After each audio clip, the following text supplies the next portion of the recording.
সকলোকে নমস্কাৰ স্মাৰ্ট লাৰ্ণিঙলৈ সকলোকে স্বাগতম আজি আমি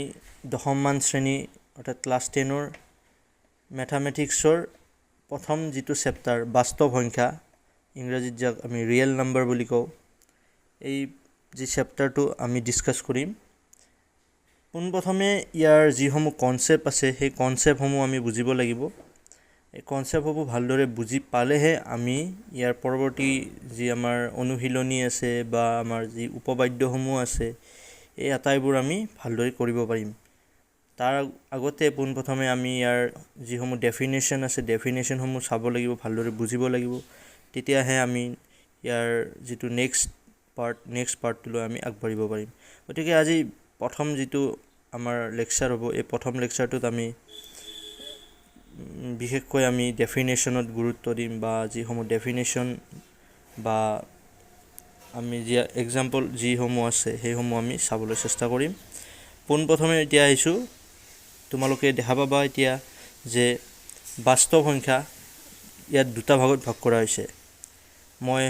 যিমান পাৰি সহজতে ফ্লোছ ডায়াগ্ৰামৰ সহায়ত ইয়াত বুজাবলৈ চেষ্টা কৰিছো যে বাস্তৱ সংখ্যাক দুটা ভাগত ভাগ কৰা হৈছে এটাক আমি পৰিমেয় সংখ্যা বুলি কওঁ আনটো অপৰিমেয় সংখ্যা ইয়াত পৰিমেয় সংখ্যাত উদাহৰণস্বৰূপে 1 1/2 -7/5 অপৰিমেয় সংখ্যা পাই √2 etc etc তো এইসমূহ আমি দুটা ভাগত ভাগ কৰিছো এতিয়া পৰিমেয় সংখ্যাৰো আৰু কিছুমান ভাগ থাকিব যেনে অখণ্ড সংখ্যা ভগ্নাংশ ঠিক তেনেদৰে অখণ্ড সংখ্যাৰো ভাগ থাকিব স্বাভাৱিক সংখ্যা পূৰ্ণ সংখ্যা স্বাভাৱিক সংখ্যা আমি জানো স্বাভাৱিক সংখ্যা যুগ্ম হ'ব পাৰে অযুগ্ম হ'ব পাৰে মৌলিক হ'ব পাৰে সহমৌলিক হ'ব পাৰে যৌগিক হ'ব পাৰে বা নিখুঁত হ'ব পাৰে ঠিক তেনেদৰে ভগ্নাংশৰ ক্ষেত্ৰত আমি পাওঁ প্ৰকৃত ভগ্নাংশ অপ্ৰকৃত ভগ্নাংশ আৰু মিশ্ৰ ভগ্নাংশ এইসমূহ আমি আগৰ যি ক্লাছ আছে বা আগৰ অধ্যায়সমূহত আমি পঢ়ি আহিছোঁ আগৰ ক্লাছৰ গতিকে মই ইমান ডিটেইলত এইসমূহ মই নাযাওঁ যদি কাৰোবাৰ বুজাত সুবিধা হয় মোক কমেন্ট কৰি জনালে মই এইসমূহৰ ওপৰত ডিটেইলত ভিডিও বনাম এতিয়া পোনপ্ৰথমে বাস্তৱ সংখ্যাৰ যি আমাৰ ডেফিনেশ্যন আছে যি সংজ্ঞা আছে এই ফ্লো চাৰ্টখন চালে আমি বুজিব পাৰো যে বাস্তৱ সংখ্যাসমূহ কিছুমান সংখ্যা পৰিমেয় আৰু অপৰিমেয় সংখ্যাৰ এটা সমষ্টি যাক আমি এডাল নাম্বাৰ লাইনত এডাল সংখ্যাৰ ৰেখাত উপস্থাপন কৰিব পাৰো সেইবোৰ হৈছে বাস্তৱ সংখ্যা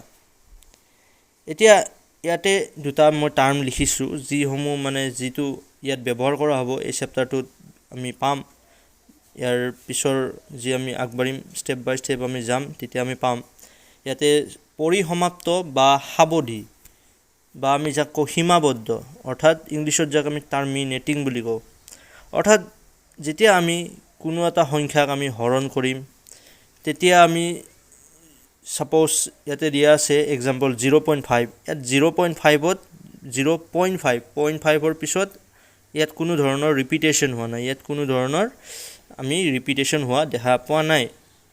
ই 0.5ত শেষ হৈ গৈছে তো এইবোৰক আমি কম পৰিসমাপ্ত বা সাৱধি ইয়াত এক্সাম্পল যেনে 0.5 4.75 2.125 ইয়াৰ পিছত কোনো ধৰণৰ ইয়াত ৰিপিটেশন আমি দেখিবলৈ পোৱা নাই গতিকে আমি তাক পৰিসমাপ্ত বা সাৱধি বুলি কম নেক্সট আৰু এটা টপিক আছে এটা কনসেপ্ট আছে যে নিৰৱধি বা পৌনঃপুনিক যাক আমি ইংলিছত কওঁ নন টাৰ্মিনেটিং ইয়াত নিৰৱধি বা পৌনঃপুনিক হয়তো কি হৈছে হেতু হৈছে যে যিবোৰ সংখ্যা যেনে ইয়াতে এক্সাম্পল 0.333 দেন 333 আমি মানে যিসমূহ সংখ্যাত ৰিপিটেশন পাম সেইসমূহক আমি কম নিৰৱধি বা পৌনঃপুনিক যেতিয়া কোনো এটা সংখ্যা আমি ডিভাইড কৰিম তেতিয়া আমি গম পাম কেতিয়াবা কি হয় যে এটা বস্তু ৰিপিট হৈ থাকে ইয়াতে যেনেকৈ 0.3333 এনেকৈ ৰিপিট হৈছে গতিকে এইটোক আমি কি কম নিৰৱধি বা পৌনঃপুনিক গতিকে এই দুটা যি সৰু সৰু কনসেপ্ট ইয়াতে মই উল্লেখ কৰিলো এই দুটা এইভাবে কৰিলো কাৰণ পিছত আমাৰ অনুশীলনীটো কিছুমান আমি প্ৰবলেম পাম যিসমূহ আমি সলভ কৰিব লাগিব গতিকে সেইভাবে মই এই কনসেপ্ট দুটা ইয়াতে দেখুৱালো ইয়াৰ পিছত আমি আহিছো ইয়াৰ নেক্সট টপিক যেটো বহুত ইম্পৰ্টেন্ট হয় ইউক্লিডৰ বিভাজন প্ৰমেয়িকা ইংলিছত যাক কওঁ আমি ইউক্লিডছ ডিভিজন লেমা ইয়াতে দিয়া আছে যে যিকোনো দুটা যোগাত্মক অখণ্ড সংখ্যাৰ বাবে a = bq + r য'ত 0 is less than equal r is less than b. So ইয়াতে তোমালোকে চোৱা যে ইয়াত এটো কি এ মানে কি আমি সৰু ক্লাছত পঢ়ি আহিছো এটা সূত্ৰ আমি পঢ়ি আহিছিলো যে ভাজ্য সমান ভাজক পূৰণ ভাগফল যোগ বাকি এটো আমি এই কাৰণে এটো যি আমাৰ এই যেটো আমাৰ ইকুৱেশ্যন এই ইকুৱেশ্যনটো ব্যৱহাৰ কৰি আমি কি কৰিছিলো এটা হৰণ যেতে আমি হৰুতে কৰিছিলো সেই হৰণটো আমি প্ৰমাণ কৰি চাইছিলো যে সেই হৰণটো শুদ্ধ হয় নে নাই যদি এই ফৰ্মুলাটোত এই ইকুৱেশ্যনটোত বহুৱাৰ পিছত আমি ৰিজাল্টটো পাইছিলো সাপোজ ভাজক আৰু ভাগফলক যদি পূৰণ কৰি তাৰ লগত বাকি যোগ কৰোতে আমি ভাজ্যটো পাইছিলো তেতিয়া আমি মানি লৈছিলো যে আমাৰ যেটো আমাৰ হৰণ আছে এই হৰণটো শুদ্ধ হৈছে ঠিক তেনেদৰে ইয়াত আমি দেখিবলৈ পাম এই যি আমি সেই তেতিয়া যি কৰি আহিছিলো ভাজ্য সমান ভাজক পূৰণ ভাগফল যোগ বাকি সেই বস্তুটোৱে ইয়াতে আমি এটা প্ৰমেয়িকাৰ আকাৰত আমি প্ৰমেয়িকাৰ ৰূপত পাম যাক আমি কও ইউক্লিডৰ বিভাজন প্ৰমেয়িকা এইটো দিছিল ইউক্লিড নামৰ এজন গণিতজ্ঞই আগবঢ়াইছিল যাক আমি ইউক্লিডৰ বিভাজন প্ৰমেয়িকা বুলি জানো গতিকে এই প্ৰমেয়িকা মতে ভাজ্য সমান ভাজক পূৰণ ভাগফল যোগ বাকি যদি এই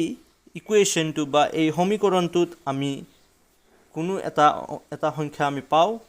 যত r2 অৰ্থাৎ ভাগশেষটো আমাৰ শূন্যতকৈ ডাঙৰ হয় আৰু সমান হয় আৰু যি b অৰ্থাৎ ভাজকটো যি ভাগশেষতকৈ ভাজকটো ডাঙৰ হ'ব যদি এই কন্ডিশনটো স্যাটিসফাই কৰে যদি এই কন্ডিশনটো স্যাটিসফাই কৰে তেন্তে আমি তাক কম যে ই ইউক্লিডৰ বিভাজন প্ৰমেয়িকা মানি চলে গতিকে ইয়াত এটা উদাহৰণ লোৱা হৈছে যে 39 ডিভাইডেড 5 অৰ্থাৎ 5 ৰে 39 ক আমি ডিভাইড কৰিব লাগে ইয়াতে চোৱা তোমালোকে যে 5 ৰে আমি 39 ক 5 ৰ টেবলত আমি 5 7 যা 35 পাও 39 তাত নাই গতিকে আমি কি কৰিম তাত 39 তকৈ কম 35 সো আমি যেটো আমাৰ বেসিক আমাৰ নিয়ম হৰণৰ হেতু ব্যৱহাৰ কৰি আমি কৰিম 5 7 যা 35 গতিকে আমি ভাগশেষ পাম 4 গতিকে ইয়াতে চোৱা ইয়াতে 5 a = 5 যেটো ভাজ্য হৈছে ভাজ্য 39 গতিকে a = 39 আৰু ভাগফল ভাজক হৈছে b মানে ভাজক গতিকে ইয়াতে ভাজক কি 5 আৰু যেটো আমাৰ ভাগফল আছে ভাগফল হৈছে 7 যাক আমি q ৰে ৰিপ্ৰেজেন্ট কৰিম আৰু ভাগশেষ বা বাকিক আমি r ৰে ৰিপ্ৰেজেন্ট কৰিম যেটো হৈছে 4 এতিয়া তোমালোকে চোৱা 39 = 39 আমি পাওনে নাই চোৱা 5 * 7 + 4 গতিকে আমি 39 পাম সো আমি ক'ব পাৰিম যে আমাৰ যেটো হৰণটো ইউক্লিডৰ বিভাজন প্ৰমেয়িকা মানি চলে এতিয়া ইয়াক অন্য ধৰণে আমি টেস্ট কৰি চাম যে ইয়াৰ যেটো কন্ডিশন দিছে যে